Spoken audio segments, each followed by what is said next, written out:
बिहार के यूट्यूबर मनीष कश्यप को transit remand पर तमिलनाडु ले गया गया। तमिलनाडु में भी हो या पटना में हो, उसके हाथ में हथकड़ी रही। कई फोटो वीडियो आए कि वो ज़मीन पर बैठे हुए।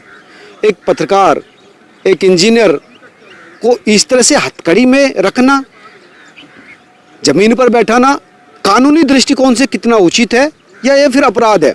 सुप्रीम कोर्ट के सीनियर एडवोकेट विशाल तिवारी जी मेरे साथ हैं और इस पूरे मामले को लेकर बेहद खपा है। उनका कहना था कि सुप्रीम कोर्ट ने तो बहुत दिन पहले ही हथकड़ियों को बैन कर रखा है, फिर एक पत्रकार के साथ इस तरह का अपराध। विशाल जी कैसे देखते हैं मामला? देखिए, व्यक्ति कोई भी हो, अगर उस पर आरोप है तो उसको तो कोर्ट में सिद्ध करना होगा, तब देखा जाएगा।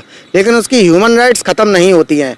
और प्रेम शंकर शुक्ला वर्सेस दिल्ली एडमिनिस्ट्रेशन में सुप्रीम कोर्ट ने यही निर्धारित किया था कि एक व्यक्ति की जो स्वतंत्रता है उसको किसी भी तरीके से जो एक ह्यूमिलेट करती है उस तरीके से ख़त्म नहीं किया जा सकता। और ख़ासकर जो हैंड कफिंग्स होती हैं उसको लेके निर्णय आया था, जिसमें हथकड़ियों को लेकर आया था, हैंड कफिंग जिसे बोलते हैं। तो किसी भी व्यक्ति को वो हिरासत में है तो हथकड़ी नहीं लगाई जा सकती। ये साफ निर्देश था सुप्रीम कोर्ट का। निर्देश था, उसको तभी लगाई जा सकती है उसके भागने का खतरा हो या बहुत ही दुर्दांत है और मजिस्ट्रेट के सामने इसके लिए भी परमिशन की जरूरत पड़ती है।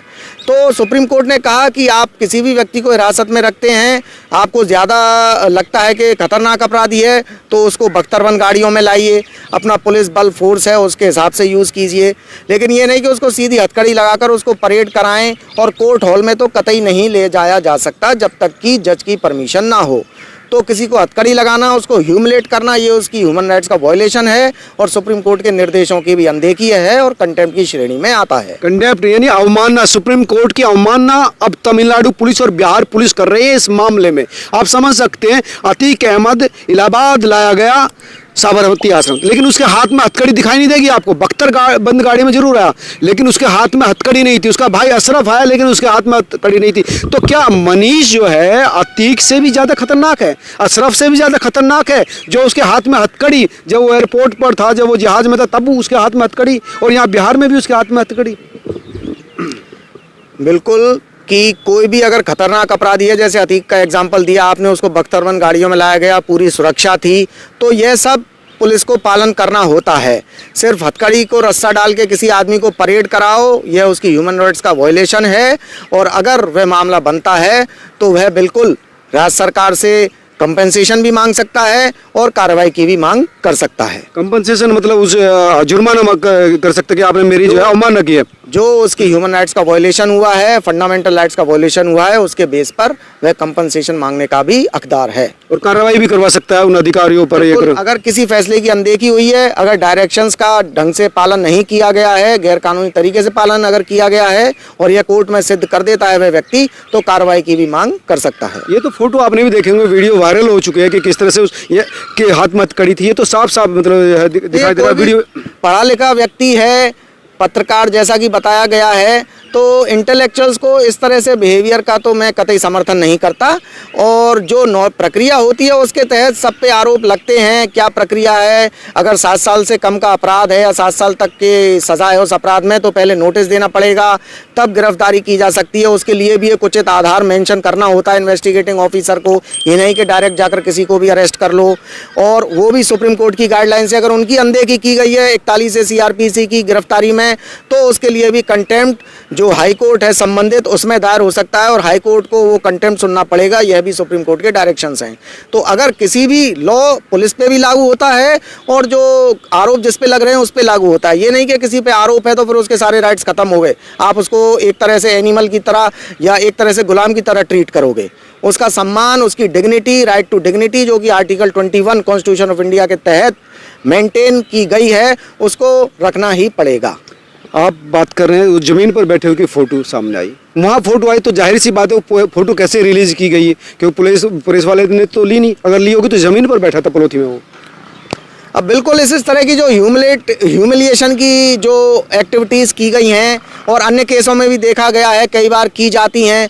यहाँ तक कि एक बार घटना हुई थी कि सीजेएम को ही गुजरात में घटना हुई थी और काफ़ी साल हो गए, वो 90 या 91 की घटना है।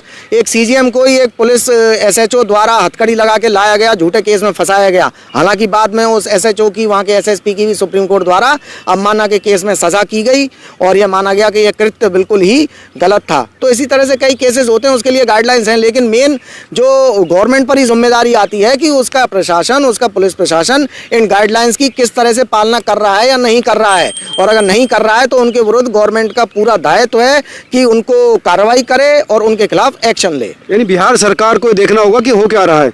कोई भी सरकार हो, बिहार सरकार हो चाहे तमिलनाडु सरकार हो या अदर स्टेट की कोई गवर्नमेंट है, अगर कहीं भी वायलेशन होता है, किसी आम नागरिक के अधिकारों का हनन होता है, दबाया जाता है गैरकानूनी तरीके से, एक अपराध की कहकर कि इसमें लिप्त है और फिर उसके साथ पूरी बर्बरता अपनाई जाती है, तो कार्रवाई की बिल्कुल हकदार है।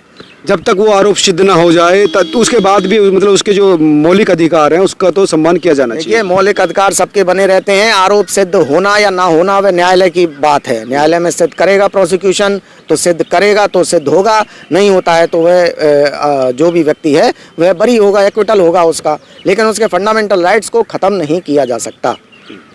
तो आपने सुना विशाल तिवारी जी क्या कह रहे थे कि चाहे गुजरात से तमिलनाडु सरकार हो या फिर बिहार सरकार, हालांकि बिहार सरकार पर तो विश्वास इन लोगों को है नहीं, लेकिन बिहार सरकार अगर देखे आंख खोलकर तो जिस तरह से इस पत्रकार के साथ ह्यूमिलिटेशन हो रहा है, नीचे ज़मीन पर बैठाया जा रहा है, हाथ में हथकड़ी रखी जा रही है, और फिर जैसे मनीष ने जाते हुए कहा कि पहला मामला है जब किसी पत्रकार को ट्रांजैक्शन रिमांड पर भेजा गया। तो ये सारी चीज़ें जिस पर ध्यान देने की ज़रूरत है, और अगर सरकार ध्यान देगी तो ये जरूर समझाया जाएगा कि हाँ, सरकार संवेदनशील है। आप तमाम लोग क्या सोचते हैं ज़रूर बताएं। इस खबर को शेयर करें ताकि सरकारों तक ये पहुंचे, तमिलनाडु सरकार तक पहुंचे और बिहार के जो अधिकारी हैं, डिप्टी सीएम हैं, उन तक बेखबर बोलो। नमस्कार।